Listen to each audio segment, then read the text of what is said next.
Livro A Conjuração Anticristã, Monsenhor Henri de Lassus. Capítulo 51. Satã, suas construções atuais. 2. O Espiritismo. Satã tem, pois, atualmente uma igreja oculta com seus fiéis, sua cerimônia, sua liturgia, tudo oposto à Santa Igreja, aos fiéis de Cristo, à liturgia romana, à religião do Filho de Deus feito homem. Isto é um fato indiscutível. Satã exerce um império temível sobre uma massa de perdição. A maior parte dessa massa é formada pelos espíritas. Também eles pertencem à gnose, em virtude dos seus principais dogmas. O espiritismo não é de hoje. Suas práticas enchem todos os tempos, todos os lugares, mas, sobretudo, os tempos e os lugares pagãos. Cícero diz-nos que seu amigo Ápio fazia das consultas dos mortos sua prática habitual, e que nas vizinhanças de Arpínia ficava o lago Averne, do qual se faziam surgir do seio das trevas os fantasmas dos mortos ainda completamente ensanguentados. Por toda parte havia oráculos aos mortos. Eles eram evocados às margens do rio Aqueron, na Tesprotia, em Figateia, na Arcádia, no Cabo Tenare, em Heracleia, no Ponte, em Cumes. Não era somente o populacho que punha fé nessas práticas. Periandro, um dos 7 sábios, manda consultar a alma de sua mulher que ele fizera degolar. Pausânias evoca ele próprio a alma de uma jovem que ele matara.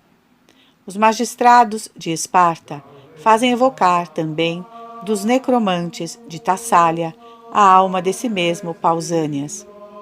Lubo Drusus é condenado à morte por Tibério por ter cometido um crime de lesa majestade enquanto se entregava à necromancia. O gramático Apion evoca o espírito de Homero para interrogá-lo sobre sua pátria e seus pais. Essas mesmas evocações foram praticadas na Idade Média pelos bruxos e pelos magos. Em nossos dias, essas evocações assumiram uma frequência, um desenvolvimento e uma importância que autorizam as mais inquietantes previsões. O Espiritismo pode, pois, ser definido como um sistema de relações extranaturais dos homens com os puros espíritos. O Espiritismo possui e emprega os meios de superar à vontade, diz ele, a barreira que separa nosso reino humano daquele dos puros espíritos, e é a coordenação mais ou menos feliz desses meios que constitui todo o sistema do Espiritismo. Certamente os casos de engano e de erro são frequentes, mas os fatos bem caracterizados, como extranaturais, são tão numerosos que não podem ser contados e foram tão perfeitamente observados que não é possível a dúvida a esse respeito. Procura-se revesti-lo com uma aparência científica ou rejeitá-los em bloco para o domínio da prestidigitação. Seguramente existem fraudes, mas, diz o Dr. Grassetti, é falso concluir que todos os médiuns fraudam e que um médium convencido de fraude, em certos casos necessariamente, fraude em todos os casos. De outra parte, os fenômenos espíritas não podem ser reproduzidos à vontade, o que não permite sejam classificados no domínio da ciência. Não se lhes podem aplicar os procedimentos habituais e rigorosos do controle científico. Primeiramente, é necessário um médium. Ademais, quando se tem um médium, nem sempre a experiência é bem-sucedida. Há um mistério no determinismo que multiplica os fracassos. Os fenômenos são rebeldes à disciplina, diz Maxwell. Em condições idênticas, diz Charles Richet, essa incerteza dos resultados lança a incerteza sobre a própria ciência. Isso põe entre os fatos físicos e os fatos espíritas um critério de distinção inteiramente infalível. Os primeiros são produzidos somente pela natureza, ou pela intervenção do homem que a comanda, obedecendo-lhe, quer dizer, que obtém suas manifestações através dos procedimentos que imitam a própria ação da natureza. Ele estuda o vapor, a eletricidade, e põe-nos em prática para sua locomoção ou para suas mensagens, observando estritamente seus hábitos e canalizando seus cursos naturais. Eis a física. Mas se, simplesmente tocando uma mesa, ainda mesmo que concebendo interiormente um desejo, obtenho a presença e a conversa de um ser inteligente e livre, e ademais invisível, que adivinha meu desejo e meu pensamento, vejo muito claramente que tenho negócios com um puro espírito. Geniard Dudot conta que em 1849, os 5 bispos de uma província, reunidos para tratar diversos pontos de doutrina de direito eclesiástico, quiseram perceber, por eles mesmos, o fenômeno das mesas giratórias. Quando viram a mesa girar, colocaram sobre ela um rosário e um breviário. A mesa arremessou esses objetos com furor. Depois ela empurrou até a porta o bispo do lugar. O pensamento de Satã parece bem manifestar-se nos nossos dias mais do que tenha feito em qualquer outra época do cristianismo. Mas sua tática é abrigar-nos atrás do silêncio. 1000 sábios, matemáticos, físicos, químicos, etc., entraram no domínio do oculto com o intuito de submetê-lo às suas experiências e aprender suas leis. Essa esperança que Satã faz nascer entra bem no seu desígnio, que é, como veremos na última parte desta obra, reconduzir o homem para a ordem puramente natural, e aí encerrá-lo, ao mesmo tempo em que o domina. Foi na América, no ano de 1847, que pela permissão de Deus e por motivos da sabedoria infinita, que não nos é dado penetrar, o príncipe das trevas reconheceu, na época atual, essa longa série de manifestações que deveriam se estender por todo o mundo e sobre as quais a última palavra está longe de ser dita. A família Fox, instalada numa casa de Hyderville, pequena cidade do estado de Nova York, recebeu em março a visita de um espírito que fez a casa ressoar com golpes misteriosos. Inicialmente espantados e mesmo aterrorizados, os habitantes da casa assombrada deixaram-se logo subjugar pela curiosidade e interrogaram. Aos estalos dos dedos das moças, responderam estalos de dedos. Um primeiro meio de comunicação estava estabelecido com quem estalou os dedos, no qual, por essa razão, revelava-se como um ser inteligente. A família Fox muda-se para Rochester. O espírito a segue e conquista nessa cidade um campo de operações mais vasto, um número maior de testemunhos que logo se tornam apóstolos, porque ele segue entre eles aqueles aos quais se manifestou uma primeira vez e multiplica assim os teatros de suas manifestações.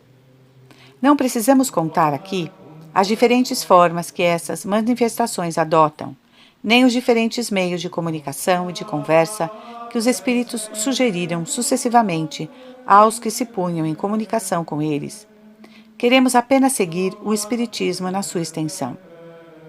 Em 1853, isto é, 6 anos após a primeira manifestação, 500.000 pessoas mantinham na América correspondência seguida com as almas dos mortos e relações entre si através de 12 revistas ou jornais. Há alguns anos, segundo o cálculo de Babinet, havia apenas na América 60.000 médiuns. Em 1855, Emma Hardin Button estimava o número de adeptos em 12 milhões só na América. Um pouco mais tarde, o juiz Edmunds, senador e presidente do Tribunal de Justiça de Nova York, acusava 3 milhões de novos aderentes. Quantos eles são hoje?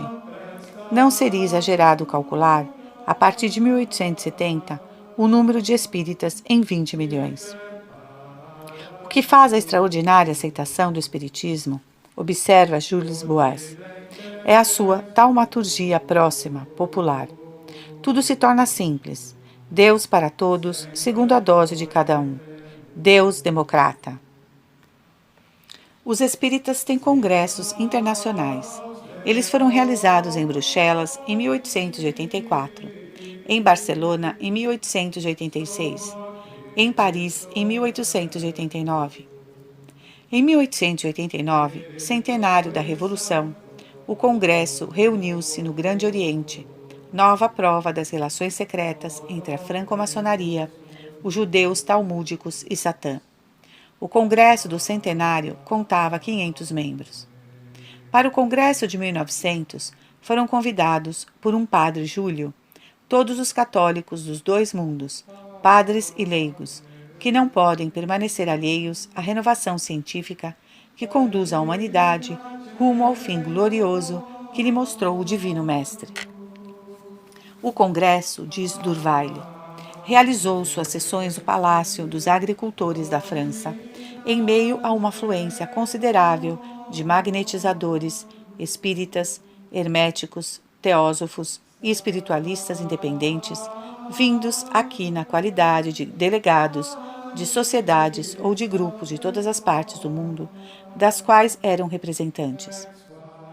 Os espíritas expuseram as grandes linhas de sua religião nesse congresso internacional, organizado por iniciativa deles e que souberam levar a bom termo. Denis, que já havia presidido o congresso de 1889, foi novamente encarregado de presidir o de 1900. Tomando assento, Denis disse: no congresso de 1889, o espiritismo via ainda diante de si numerosos obstáculos. A caminhada era hesitante.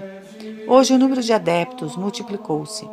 O público e a imprensa estão curiosos. Há adeptos do espiritismo no mundo da ciência e nas classes mais altas da sociedade. Os poderes ocultos estão trabalhando. Eles sustêm a ação dos homens. Após o período de difusão, deve vir o período de organização. O momento presente, o momento que vivemos, é um momento pleno de esperanças e de promessas. As massas estão agitadas pelo surdo trabalho do pensamento. As inteligências e as consciências estão à procura de um novo ideal. O Espiritismo é um germe poderoso que se desenvolverá e conduzirá a uma transformação das leis, das ideias e das forças sociais. O Espiritismo deve contribuir para transformar a ciência. Ele levará a uma transformação das religiões. O mesmo ocorrerá com o ensino. Ele influenciará poderosamente na economia social e na vida pública. O Espiritismo não mais pode ser detido na sua marcha. Ele penetrou no espírito e no coração de milhões de homens. Página 32 e 42. Essas últimas palavras não constituíam fanfarronice. No livro Le Problème de l'heure présente, oferecemos numerosas informações sobre o número dos espíritas, seus órgãos de publicidade, sua propaganda, na França e em todos os países do mundo. Não é nossa intenção retornar a isso aqui, posto que, além de os números, então mencionados, não mais serem exatos, eles crescem a cada dia. Não conhecemos nenhuma obra que mantenha atualizados os progressos da seita. Nós nos contentaremos com algumas observações. A Terra está, pois, coberta de espíritas. Eles são encontrados por toda parte, em todos os continentes, penetram em todos os meios e prestam seu concurso a todas as obras de Satã. A gnose foi recrutada de suas fileiras, entre os espíritas inteligentes, letrados, pertencentes às funções liberais ou à alta sociedade. Para a propagação de suas doutrinas, os espíritas contam sobretudo com as mulheres. No relatório lido na sessão geral de encerramento do Congresso Internacional de 1900, sessão que havia reunido todas as escolas espíritas, o Dr. Papus disse: é às mulheres que devemos o sucesso de nossos congressos, e é com razão que se diz que aquele que tem a mulher a seu favor está seguro da vitória. São elas quem, entre as sessões, preparam os êxitos mediante seu incessante apostolado. São elas que, abelhas infatigáveis, vão por toda parte recolher o mel da verdade. Saibamos não ser ingratos neste dia de alegria e rendamos justiça à mulher pelo sucesso da ideia espiritualista em todas as classes sociais. Essas pobres mulheres são atraídas ao espiritismo por seu coração, pelo desejo de entrar em comunicação com os seres que elas amaram, seus filhos, seu marido. Uma vez seduzidas pelas ilusões que Satã lhes dá, elas se tornam suas apóstolas. O que os chefes do movimento espírita propõem, pois, é passar a direção religiosa da humanidade, do magistério da Igreja, para os espíritos tornados nossos familiares e guias. E estes preparam os caminhos para o reino universal do seu mestre, Lúcifer. Com os curiosos, os imprudentes, os amantes de novidades, eles conseguem agrupar discípulos vindos de todas as religiões e de todas as regiões do mundo. Formam assim uma nova igreja, a qual dão um culto novo, uma religião nova. Através do Espiritismo, disse o pastor Beverlius no Congresso de 1900, o cristianismo será consumado, chegará à sua perfeição. Mas não o cristianismo das igrejas, dos dogmas e dos ritos. Então, nada de padres, nada de constrangimento de consciência. Então, nada de zeladores cegos, nada de adoração da autoridade de um livro, nada de confessionalismo, nada de sistema dogmático, nada de infalibilidade de um homem ou de um livro. Então, nada de medo de um Deus e homem. O pastor chama isso de cristianismo purificado e simplificado.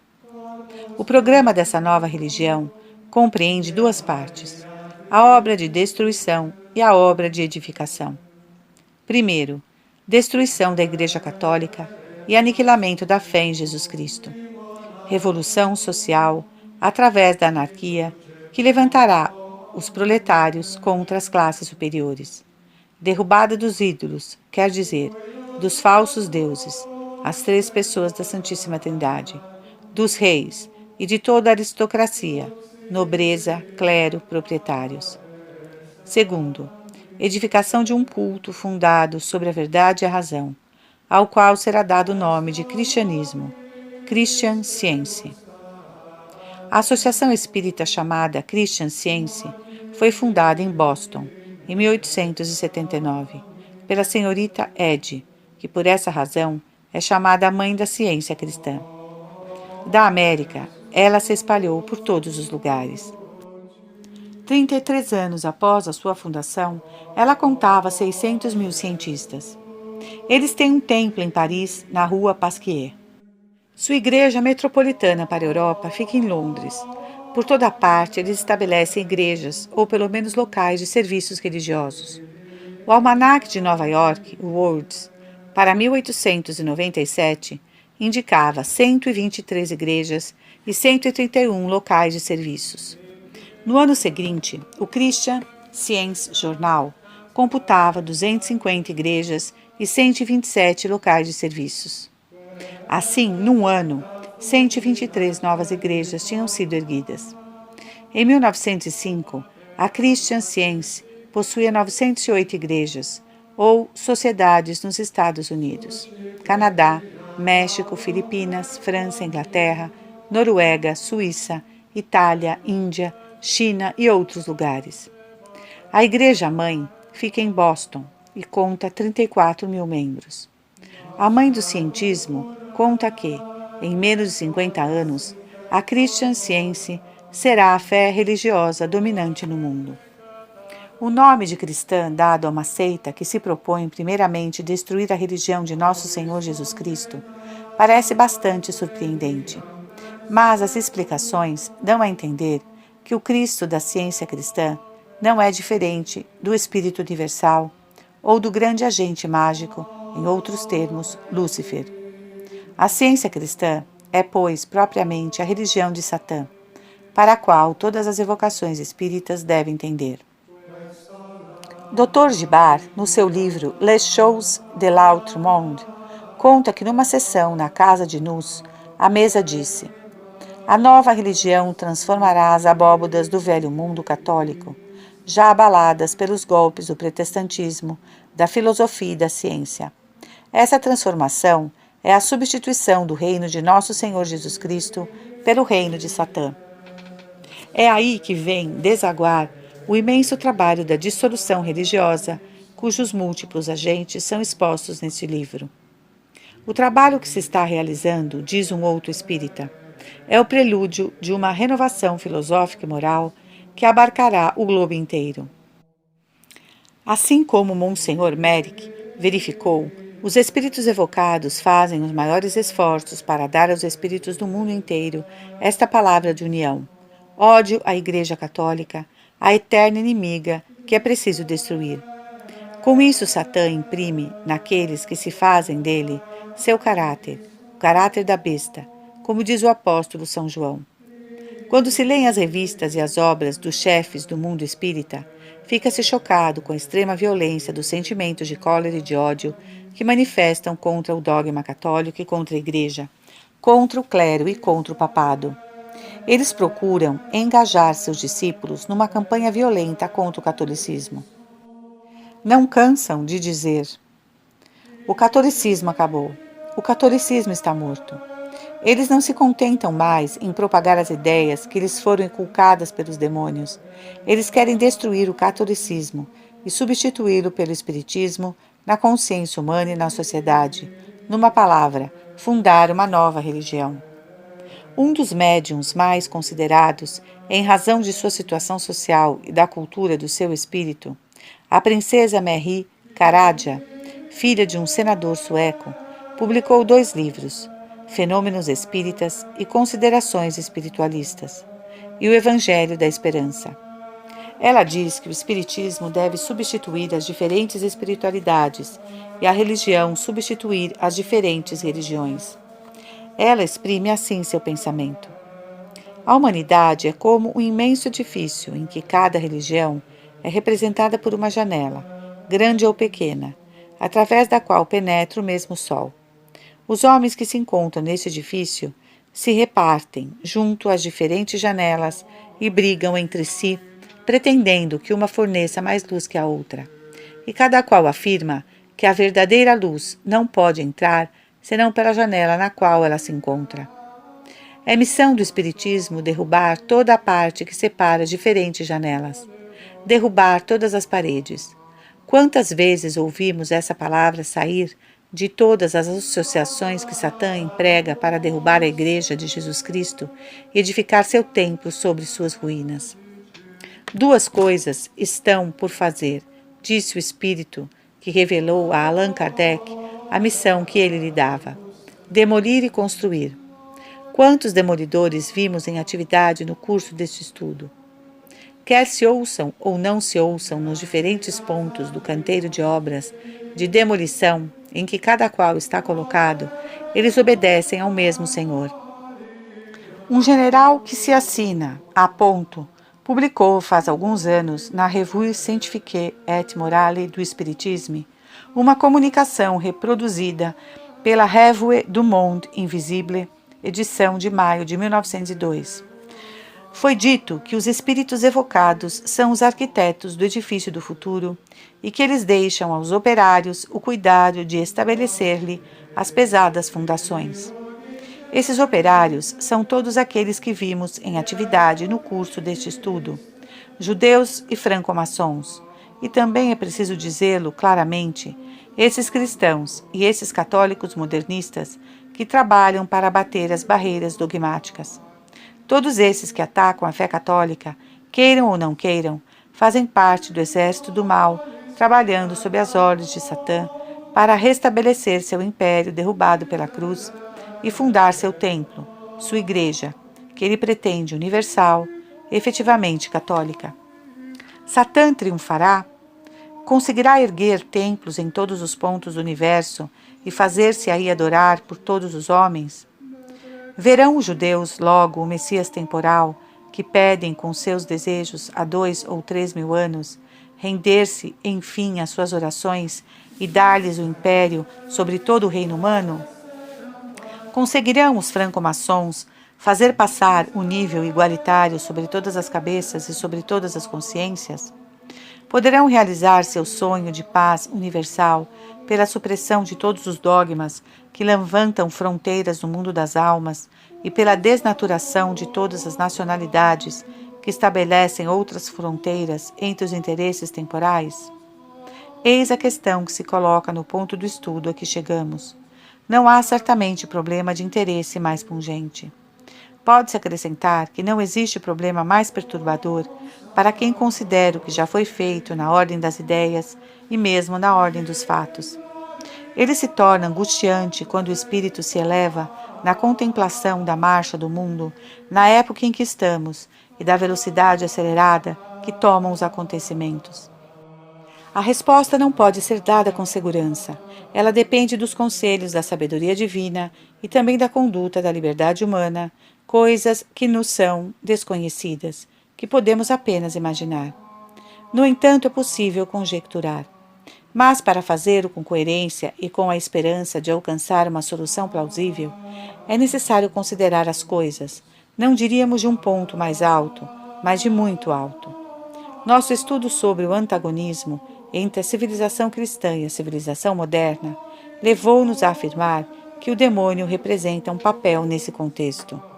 Vimos as sociedades secretas se multiplicarem, recrutarem inumeráveis adeptos e abrirem-se todas as relações com ele.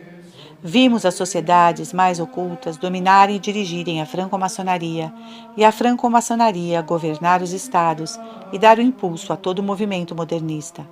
Satã é, pois, o primeiro motor da civilização moderna, enquanto oposta à civilização cristã. Por que e como ele assumiu esse papel? A que ele se propõe? É a resposta a essa dupla questão que nos permitirá conjecturar qual pode ser a saída da situação atual, situação tal que permite dizer com razão: o mundo não pode permanecer nesse estado. Livro A Conjuração Anticristã, Monsenhor Henri de Lassus. 3. Solução da questão. 1. O mundo, céu e terra e seu enigma. Capítulo 52. A obra do amor eterno. A partir do século XVIII, a conjuração anticristã concentrou seu principal empenho na França, filha primogênita da Igreja. É, pois, principalmente aí que devemos observá-la. Mas como essa conjuração se estende a toda a terra, devemos com frequência fazer incursões em outras partes do mundo para seguir os seus agentes. Seus últimos atos introduziram no cenário um novo personagem ao qual parece pertencer o primeiro papel. Os franco-maçons conduziram-nos aos judeus, em seguida os judeus nos colocaram na presença de Satã. Se, pois, desejamos ter uma ideia completa e aprofundada da conjuração anticristã, é ele que devemos agora estudar. Quem é ele? Que ele quer? Como ele se põe em contato com os homens e para que fim? Uma vez feito esse estudo, deveremos procurar saber se, em oposição à ação satânica, não existe uma outra ação extranatural para combatê-la. E se acharmos que existe, deveremos perguntar a quem deve pertencer a vitória. Essas questões convidam-nos para as altas regiões da filosofia e da teologia. Que nossos leitores não se assustem com o receio de não compreenderem e não pulem essas páginas. Seremos suficientemente claros, cremos, para que possam seguir sem esforço e encontrar nesse estudo o interesse tanto mais cativante quanto mais elevada é a ordem em que ele se realiza. A explicação da presença do demônio no nosso mundo e a ação funesta que nele exerce invocam a questão preliminar do mal e suas origens. A questão do mal não pode ser resolvida senão com conhecimento do ser sobrenatural, como do ser natural. O ser existe, não posso negá-lo. Tenho consciência de minha existência e tenho a visão e o contato com milhares de objetos que me rodeiam, que agem sobre mim e sobre os quais exerço minha ação. Existo, mas não existia há 100 anos. Eu era menos do que um grão de areia perdido no fundo dos mares. Como existo? Não posso explicá-lo senão através da ação de um outro ser anterior à minha existência e que me produziu, assim como eu mesmo produzo. E assim como todas as coisas que me circundam, o próprio céu e a terra tiveram começo. Minha razão conclui pela existência de um primeiro ser, que existe. Ele, por si mesmo e por consequência, é eterno. Um tal ser pode sozinho tirar todas as coisas da ausência eterna, a fim de que elas existam com ele. A razão que não deseja enganar-se a si mesma não pode se impedir de remontar desta forma do ser contingente e limitado que é, e cuja presença ela observa fora de si, ao ser necessário, que carrega em si mesmo a razão do seu ser.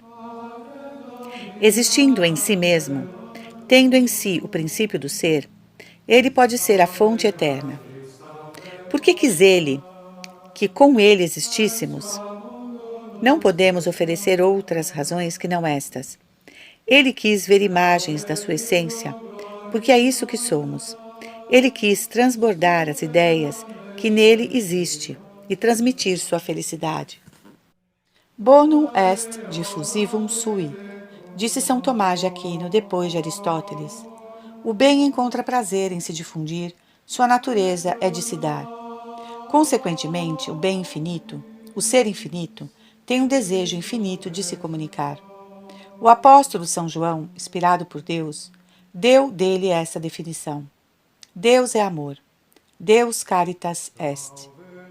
É, pois, no amor que existe em Deus, que é Deus, que se encontra o motivo da criação e o princípio de todas as criaturas. Deus se conhece infinitamente porque se ama infinitamente. Conhecer, amar, esta é a vida das inteligências. Conhecer-se e amar-se é no ser infinito a vida absoluta. Assim Deus é chamado nas Sagradas Escrituras, o Deus que vive. A vida em Deus, Ele nolo revelou, é a geração do Verbo e a exalação do amor. Relações inefáveis de onde promanam as três pessoas que constituem a natureza divina. Nos transportes do seu amor natural, as três pessoas divinas chamaram do nada novas pessoas para nelas verem a repetição da sua felicidade. Elas nos concederam o dom do ser, da vida e da inteligência, para nos amarem e para serem amadas por nós, para obterem essa glória acidental e derramar em nós algo da felicidade delas. Tal é o mistério da criação, explosão do amor de Deus, como diz Saint Bonnet, transbordamento do amor infinito. Deus é bom. Ele é impelido por sua natureza a se dar. Tal é a evidência que se coloca diante do homem quando ele reflete sobre o que ele é, sobre o que é o universo. Blanc de Saint-Bonnet começa o livro póstumo editado pela Piedade Fraternal com o título De l'amour et la chute, o amor e a queda, com estas palavras. O cristianismo torna-se hoje menos visível aos espíritos nas suas duas grandes noções: o amor, que é a vida de Deus, e a queda, que compromete a vida do homem. Esse esquecimento, que produz todos os nossos males, ameaça deixar desabar a civilização. Se o pensamento da queda do homem e do amor que Deus lhe vota pudesse entrar de novo nos espíritos, tudo mudaria de aspecto na Europa. Todos os escritores que compreenderam a Revolução, que gostariam de libertar o mundo dela, esforçam-se em restaurar o pensamento da queda. O Divino Salvador Jesus encarregou-se a si mesmo de restaurar o pensamento do amor, manifestando o abrasamento do seu sagrado coração. Deus não podia satisfazer sua bondade no dom da existência de uma única criatura, como não podia esgotar sua beleza numa única imagem da sua essência. Ele então multiplicou suas criaturas e multiplicou as espécies. Espécies, imagem. Deus, diz São Tomás de Aquino, transportou as ideias ao ser para comunicar às criaturas sua bondade e representá-la nelas. Ele produziu naturezas múltiplas e diversas, a fim de que aquilo que falta a uma delas, para representar sua bondade divina, seja suprido por outra. E acrescenta: existe distinção formal para os seres que são de espécie diferente. Existe distinção material para aqueles que diferem apenas do ponto de vista numérico. Nas coisas incorruptíveis, os puros espíritos, existe somente um indivíduo para cada espécie. A incontável multidão dos anjos apresenta, pois, graus infinitos de perfeição, sempre mais alta, de beleza sempre mais perfeita, de bondade sempre mais comunicativa. Puros espíritos e seres materiais não constituem toda a criação. Deus também produziu os seres mistos, que somos nós, animais racionais compostos de corpo e alma.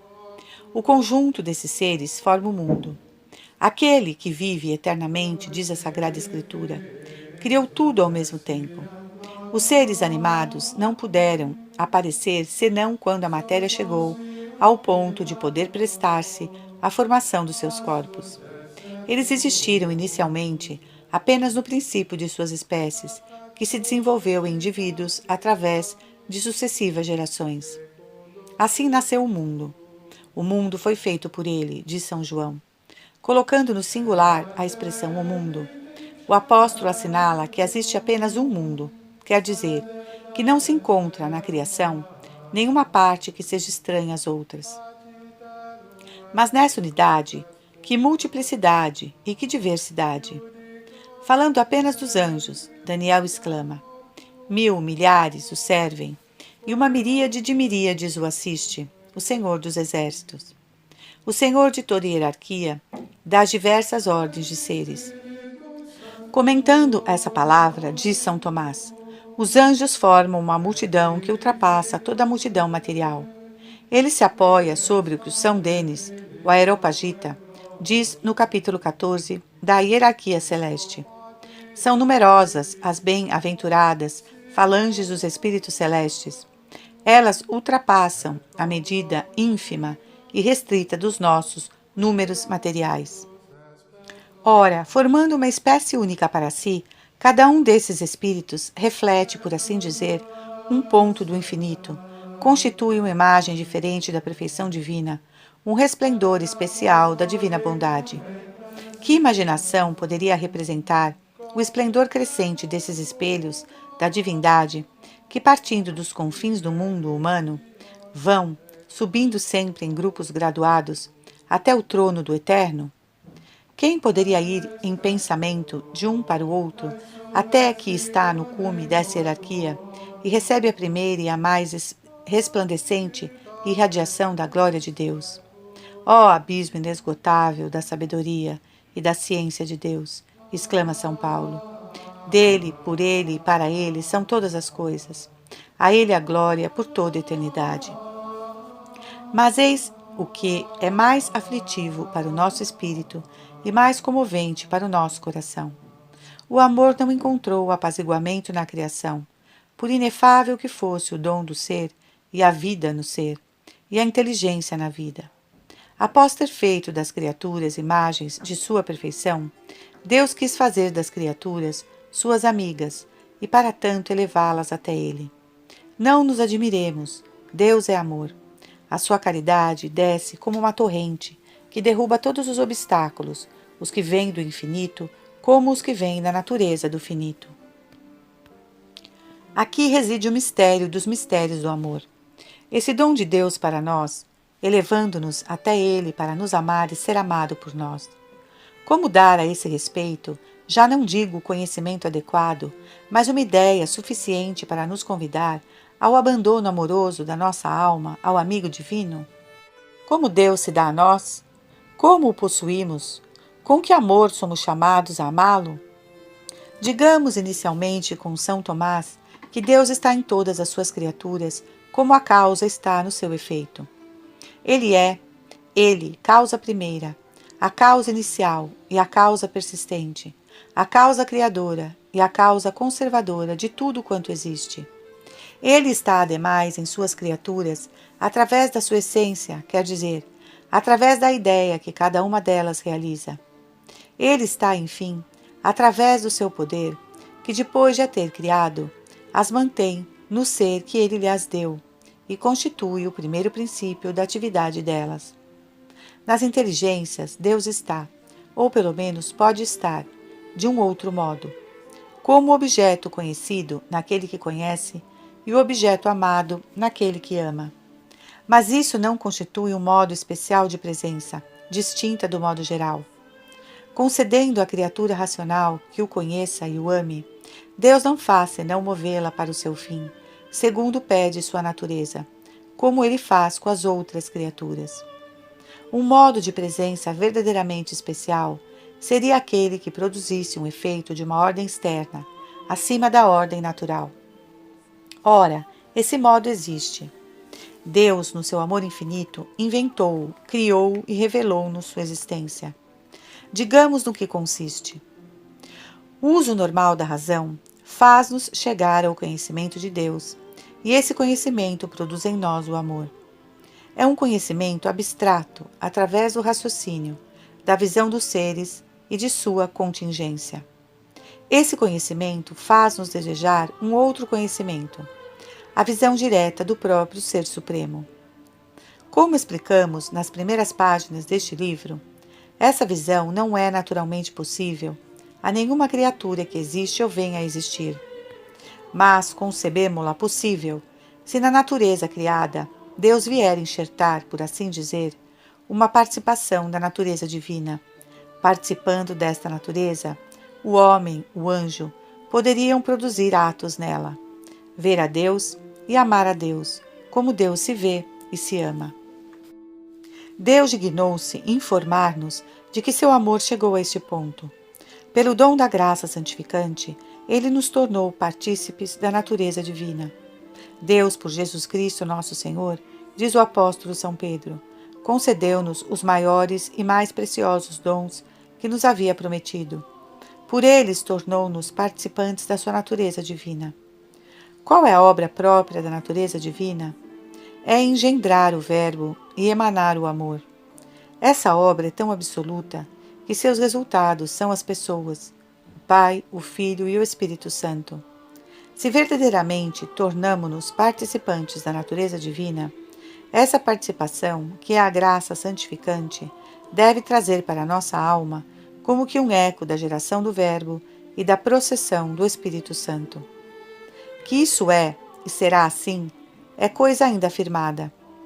Vede, diz-nos o apóstolo São João da parte de Deus, vede que amor o Pai tem por nós, em querer que sejamos chamados filhos de Deus, e com efeito o somos. Sim, meus bem-amados, nós somos desde agora os filhos de Deus, mas aquilo que seremos um dia ainda não nos foi revelado. Sabemos que quando Ele vier na sua glória, seremos semelhantes a Ele, porque o veremos tal qual é. E todo aquele que tem essa esperança nele, torna-se santo como Deus. Veremos ao Deus tal como Ele é, e isso porque somos semelhantes a Ele. E sendo semelhantes a Ele, somos legitimamente chamados seus filhos, somos verdadeiramente seus filhos. Nós o somos desde agora, porque já possuímos a graça santificante que nos faz participar da natureza divina. Essa natureza, participada, já produz em nós seus atos, os atos das virtudes teologais, a fé, a esperança e a caridade, que nos fazem alcançar Deus nele mesmo e que, após o tempo da prova, transformar-se-ão em visão, posse, amor beatífico. A produção desses atos, assim na terra como no céu, é e será, dissemos acima, como um eco em nós da geração do Verbo e da processão do Espírito. São Tomás fala-o compreender nos 8 artigos da 63ª questão da primeira parte da sua Suma, parte esta intitulada Da Missão das Pessoas Divinas. Houve missão visível da segunda pessoa da Santíssima Trindade através do Pai na encarnação. Houve missão visível da terceira pessoa através das duas outras em diversas circunstâncias. Além dessas visões visíveis, há as invisíveis em cada um de nós e em todos os instantes da vida cristã. E é por elas que Deus está em nós de forma diferente do que a título de causa e de exemplar, como Ele está em todas as suas criaturas, segundo a diversidade das suas naturezas. A missão o faz habitar em nós de outra maneira. Do mesmo modo que em Deus o Filho é engendrado pelo Pai, e que o Espírito procede do Pai e do Filho, em nós cristãos e, em geral, em todas as criaturas inteligentes ornadas da graça santificante, e por isso tornadas participantes da natureza divina, o Pai do qual procede o Filho, envia o Filho. O Pai e o Filho, dos quais procede o Espírito Santo, enviam o Espírito Santo. E isto não uma vez, mas em todos os atos da vida sobrenatural, que são fé e caridade. Missão do Filho no ato de fé, missão do Espírito Santo no ato de caridade. Como no céu, a visão intuitiva será produzida pela visão do Verbo e o amor beatífico pela missão do amor divino. De onde resulta que as 3 pessoas divinas habitam em nós como nelas mesmas, agem em nós como nelas mesmas. É o que nosso Senhor prometera. Se alguém me ama, corresponde às propostas do meu amor. Nós viremos a Ele e nele faremos nossa morada. E não somente elas aí habitam, mas elas têm aí suas relações, e essas relações têm repercussão nas nossas almas, nas nossas inteligências e nos nossos corações, sobrenaturalizados pela graça. Falamos de missão a respeito do Filho, diz Santo Agostinho, em razão dos dons que tocam a inteligência. Podemos dizer a mesma coisa a respeito do Espírito Santo. Em razão dos dons do coração, ele abrasa faculdades afetivas de um amor sobrenatural, como o Filho ilumina a inteligência com as luzes da fé. Aí está em nós o começo de uma vida divina que desabrochará nos céus. Aí a fé será visão e o amor beatitude, pela mesma maneira, pela ressonância da vida divina em nós. Toda a vida adquire sua origem num nascimento. Uma vida nova não pode sair senão de uma nova geração. Foi o que realizou em nós o santo batismo. Ele nos fez entrar nessa vida superior, especificamente e genericamente distinta da vida natural. É a necessidade que nosso Senhor assim exprimira. Em verdade eu vos digo, quem não renascer da água e do Espírito Santo, não entrará no reino de Deus. Onde Deus é visto e amado como ele se vê e se ama. O primeiro nascimento tornou-nos partícipes da natureza humana, o segundo da natureza divina. A criação se explica pelo desejo de Deus que é induzido, se assim podemos dizer, ao esplendor do seu verbo, a querer que seu brilho reapareça nos espíritos criados à sua imagem. O dom do sobrenatural encontra sua explicação na santidade de Deus. Ela faz a união divina. Ela chama as criaturas a uma união participada. Sanctus, Sanctus, Sanctus, Dominus Deus Sabaoth. Santo, Santo, Santo, é o Deus dos exércitos. Ele é 3 vezes santo, nele mesmo pela trindade das 2 pessoas. Ele é santo na multidão dos espíritos ordenados e hierarquizados como um exército, que ele convida a união santificante a se unirem a ele sobrenaturalmente. Essa união exige uma regeneração nele. Ele é suficientemente poderoso para produzi-la, não obstante peça uma virtude mais alta do que a exigida para a criação. Assim a Virgem Maria, cheia de graça divina, manifestou sua admiração e sua alegria com essas palavras: Fecit mihi magna qui potens est et sanctum nomen Iesus. Ele fez em mim grandes coisas, aquele que é poderoso e cujo nome é santo. Pela santidade entramos no infinito, sem nos confundir, penetramos no seio de Deus sem nos perder, conservando nossa individualidade, nossa personalidade, estando unidos à divindade, de tal maneira que ela produz em nós o que ela produz nela mesma. Eis a grande coisa que maravilhava a Santíssima Virgem e a fazia lançar este brado: Magnificat anima mea Dominum et exultavit spiritus meo in Deo salutare meo. A união sobrenatural com Deus, assim entre os anjos como entre nós, tem 2 graus: a preparação e a fruição, a graça e a glória. Pela graça somos dados em garantia do dote, que é entregue somente no feliz final da prova, a qual a preparação nos submete. Porque Deus quer respeitar a liberdade das suas criaturas, e essa vontade obriga a não tornar definitivo o dom do sobrenatural, senão após a aceitação reconhecida e amorosa. As pessoas divinas que querem habitar em nós batem, primeiramente, através dos apelos da graça, à porta do nosso coração. Elas querem ser acolhidas como amigas, antes de produzirem em nós as grandes coisas de que falamos. Elas nos oferecem sua amizade. Vos amite mei estis. É preciso que lhes demos a nossa, que entremos em comércio com elas, em comércio de amor. Se essa oferta deve ser aceita, pode ser recusada.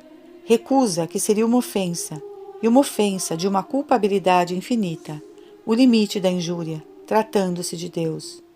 Foi essa injúria feita à infinita bondade?